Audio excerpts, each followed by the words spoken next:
On the other side of town, still in the city of Florence, Brunelleschi was responsible for constructing the church known as Santo Spirito. In case you're interested in dates, this is 1436. You by no means need to memorize that, but just if you're interested. In this photograph, you've walked in the facade, you've walked in the front doors, and you're standing in that main central aisle.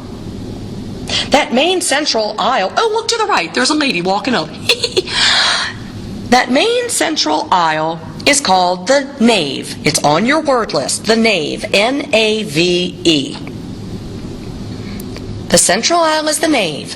The nave leads you to the opposite end of the church, where the altar is going to be located. That end of the church is usually semicircular. Usually, not always, but you can usually identify it on a plan as a semicircle. Anyway, it's where the altar's going to be. It's called the apse end of the church. The apse. Now, if you're standing in the nave, you can see there's a row of columns. If you were able to run through those columns, you would be standing in a side aisle. So there's a side aisle to the far left, and there's a side aisle to the far right. We'll go back to those columns for a moment, and don't you just know that this is the work of Brunelleschi? It's like he took the exterior of the Foundling Hospital and brought it inside here. Because there are those columns. Look, column base, column shaft, column capital, supporting beautiful, simple, rounded arches. And what do those simple, rounded arches support? But a horizontal entablature.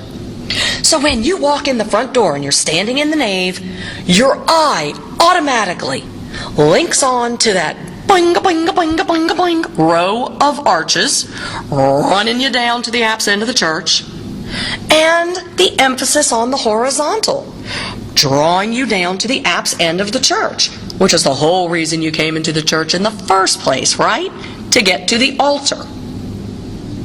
Mathematical ratios rule Santo Spirito just as they did at the Foundling Hospital.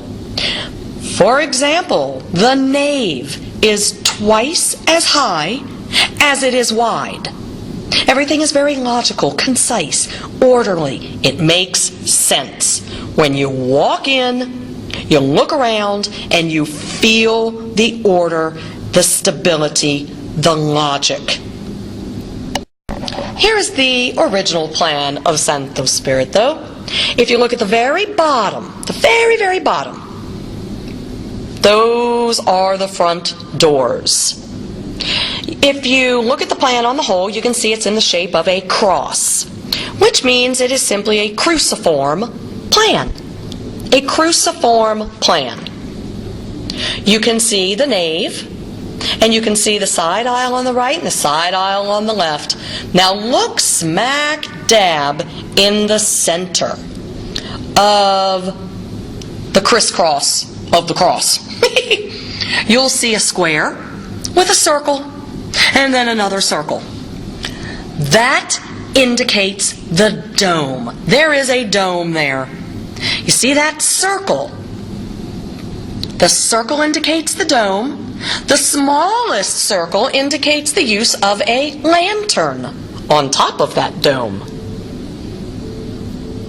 Well, that circle, as you can see, is inscribed within a square. The square represents the four walls that hold the dome up into the air. In order to make a cross in a plan, you need a nave, and then you need a cross arm. And of course that cross arm is going to be called something. That cross arm is known as a transept, where the nave and the transept cross is where you will find the dome. Because the dome is the glory of any church. It's the place where the architect can really show off. But it's also a reference to heaven. It has a real spirituality about it. According to Brunelleschi's original plan, he wanted 4 doors across the front. He wanted 4 doors across the front. Well, let's see what happens. Let's see how it actually ends up. This is how it ends up, with only 3 doors. Because at the time, there was a sort of hot topic as to whether or not all churches should have 3 doors, and 3 doors only. 1 for each member of the Holy Trinity. You see, in Catholicism, the Holy Trinity is very symbolic, and each member of the Trinity represents one of the following: God the Father, Jesus Christ the Son, and the Holy Spirit, who is usually symbolized as a dove. So there was going to be a door for each, symbolizing, of course, each member of the Holy Trinity. Well, Brunelleschi was having a heart attack, because if you put 3 doors in, then that messes up his mathematical ratios. So he refused to do it, and then he dropped dead. So, since he was dead, and there was nobody there to argue the point any longer, they came back and put in 3 doors. 1 for each member of the Trinity. We are only concerned with that building that is straight ahead of you in this photograph. You see, this is a chapel that's located within the courtyard of a larger church complex in Florence. Brunelleschi was hired by the Pazzi family. The Pazzis were another really wealthy family in Florence who helped to support the arts, although not as much as Medici did. Well, at the Pazzi Chapel, we have a very bizarre dome. Very bizarre dome. That funny little conical hat at the top is not original. We have no idea what the original looked like. Just kind of ignore that. Boy, is that funky looking. But when looking at the front, if you look at the ground level, you will see that as you're walking into the church, right before you get to the door, you're standing inside of this area, this space. And that space is called the narthex. The narthex. You can think of the narthex almost as a foyer kind of space. So you're walking, you're in the sunlight, then you pass through that first giant arch that you see right in front of you. You're officially standing in the narthex. Then you put your hand on the doorknob, you open the door, and then you're standing inside of the chapel itself. When you get into the interior of the Pazzi Chapel, you will see that you're standing within a square. It is a square, and you look up and you see a circular dome over your head. It is called a central plan.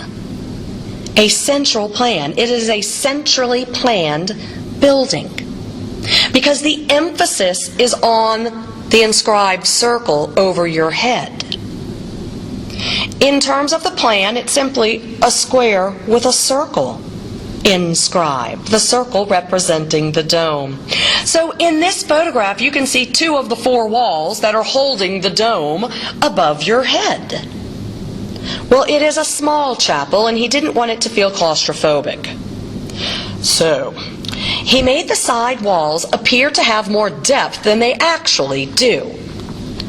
What he has done is inscribe, with the use of darker marble, that brown marble there, enormous arches. And if you take an arch and you give it some depth, some space, it becomes what is known as a vault. So you can think of a vault as one arch behind another, behind another, behind another. If you look at the images there I have on the right, a terrific example of the vault is on your left.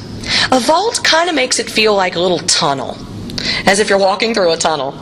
Well, you can see that he has applied that to the wall on the right-hand side, and in larger form to the wall on the left-hand side. so that it feels as if you have far more space in here than you actually have. Also, notice, draw on whatever paper you have in front of you a square, and then inscribe a circle within that square, and you're going to end up with these 4 little triangular wedges, these 4 little triangular sections. You can see them in the chapel. They're decorated with these nice little oval paintings. Each one of those is called a pendentive. And it's the pendentives that are created to help hold the dome up. Pendentives help support the dome. Now, of course, so do the vaults on the right-hand side and the left-hand side. I mean, this is all about keeping the dome in the air, right? Well, these vaults that you have here are known as barrel vaults. Barrel vaults. It's the simplest form of vaulting. Vaults get very, very complicated, as you can see by the other 2 pictures on the right-hand side there. There's other 2 diagrams. We're only worried about the one on the far left. That is your barrel vault. And it's really stable, it's really sturdy, it's seriously strong.